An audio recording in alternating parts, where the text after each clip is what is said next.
Muchas veces, al observar la historia bíblica, nos enfrentamos a una pregunta inquietante. ¿Por qué fue Dios tan benevolente con el rey David, considerando la gravedad de todo lo que hizo? Para un observador externo, esto podría parecer una injusticia, pero cuando nos sumergimos en las profundidades de las Escrituras, nos damos cuenta de que David pagó un precio extremadamente alto. En el mundo espiritual, el perdón es real, pero las consecuencias son implacables. David vio cómo su propia casa se desmoronaba ante sus ojos. Vio a su hijo Amnón ser asesinado. Vio a Absalón, su amado hijo, encontrar un final aún más trágico tras una rebelión sangrienta. Y sintió el dolor punzante de ver a su hija Tamar ser violada por su propio hermano. Todo lo que ocurrió en la familia de David fue un reflejo de una brecha que él mismo abrió. Cuando Dios le dijo a David que su sucesor sería Salomón, nos encontramos ante uno de los mayores misterios de la gracia divina. Salomón no era el hijo de un linaje inmaculado, era el hijo de Betsabé, la mujer que fue el eje del mayor error de David. El primer hijo de esa relación marcada por el adulterio y la sangre de Urías nació y murió a los pocos días, como una señal de juicio sobre el pecado. Pero el día en que ese niño murió, David se humilló, se lavó el rostro y adoró. Más tarde Betsabé quedó embarazada de nuevo, y cuando nació Salomón, Dios no solo envió a un profeta para bendecirlo, Él envió un nombre, Jedidías. En hebreo, Jedidías significa amado de Yahvé. Imaginen la profundidad de eso. Dios miró el fruto de una historia que comenzó con un fracaso terrible y dijo, «Este es mi amado». Dios estaba demostrando que es capaz de traer redención de entre las cenizas y que su gracia es más fuerte que nuestro pasado. La Biblia es un libro que se diferencia de todas las demás mitologías antiguas porque no esconde los trapos sucios de sus héroes. Es cruda y honesta. Si observan la genealogía de Jesús, notarán algo sorprendente. Mientras que las genealogías de aquella época se centraban solo en linajes de hombres poderosos. El linaje del Mesías se empeña en resaltar a mujeres que enfrentaron grandes dilemas y estigmas. Tenemos a Rahab, la prostituta de Jericó que se convirtió, a Tamar con su compleja historia, y finalmente a María. María concibió por el Espíritu Santo, pero a los ojos del mundo de aquel tiempo era una mujer de mala reputación. Los líderes judíos de esa época incluso se burlaban de Jesús, cuestionando su origen y sugiriendo que José simplemente había encubierto una situación deshonrosa. La Biblia preserva estos detalles para mostrar que Dios trabaja en medio de la imperfección humana. El sucesor de David y antecesor de Jesús fue Salomón, el hijo de una unión nacida bajo el peso de un error, demostrando que si hay un arrepentimiento genuino, siempre hay un camino de regreso. Sin embargo, las sombras continuaron acechando el palacio. Adonías, otro hijo de David, intentó tomar el trono para sí mismo.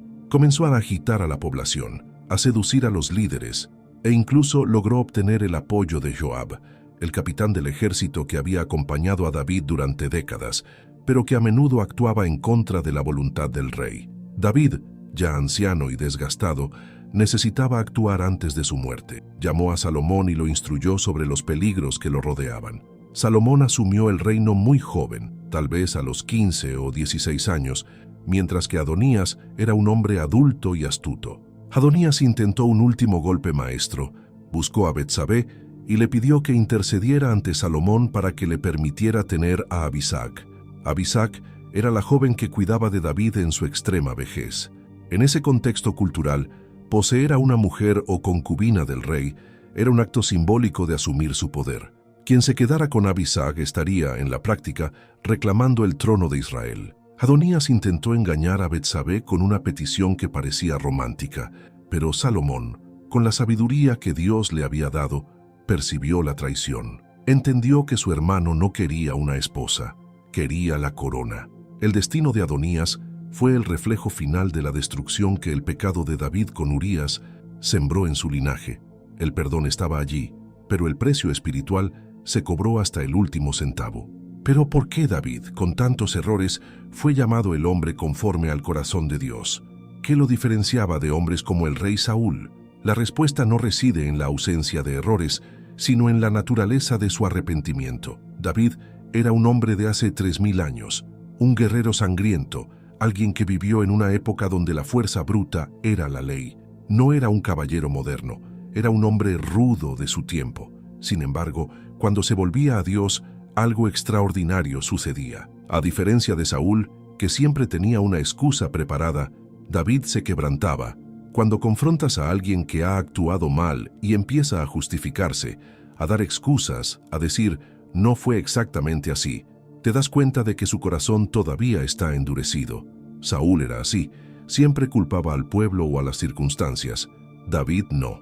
Cuando el profeta Natán fue enviado a confrontar a David por el crimen contra Urías y Betsabé, utilizó una parábola. Habló de dos hombres, uno rico, con muchos rebaños, y uno pobre que solo tenía una pequeña ovejita de mascota, que comía de su plato y dormía en su casa. El hombre rico recibió a un visitante y en lugar de tomar un animal de su propio rebaño, robó y mató la única oveja del hombre pobre para servir un banquete. Al oír esto, David se puso furioso. Su sentido de la justicia gritó, «El hombre que hizo esto debe morir». Fue entonces cuando Natán señaló con su dedo al rey y pronunció las palabras que cambiarían su vida. «Tú eres ese hombre». En ese momento, David no ordenó el arresto del profeta, no intentó explicarse. Recobró el sentido, se postró, lloró. Escribió el Salmo 51, un clamor por misericordia que resuena a través de los siglos. Esto es el arrepentimiento, es la capacidad de mirar la propia miseria y no ofrecer resistencia a la corrección de Dios.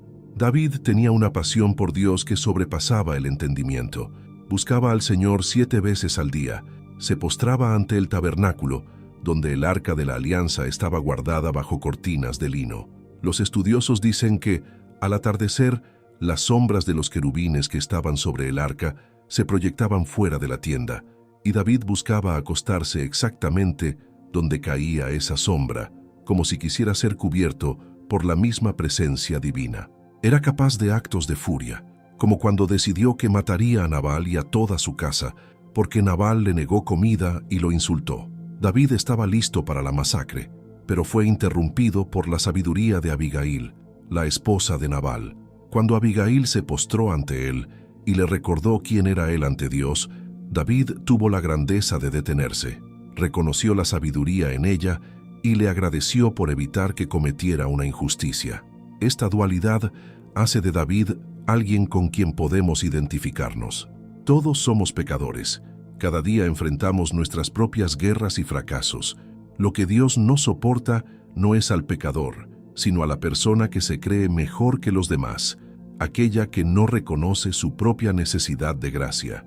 Al final, cuando estemos ante el Creador, no habrá nadie que pueda decir que merece estar allí por mérito propio, solo será por su misericordia. David entendió esto. Entendió que, aun siendo rey, era un siervo dependiente.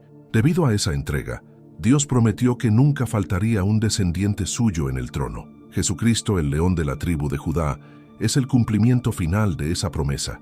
Él es el hijo de David. Jerusalén, la ciudad que David conquistó, sigue siendo el centro de la atención del mundo, porque fue allí donde se consolidó la historia de la redención.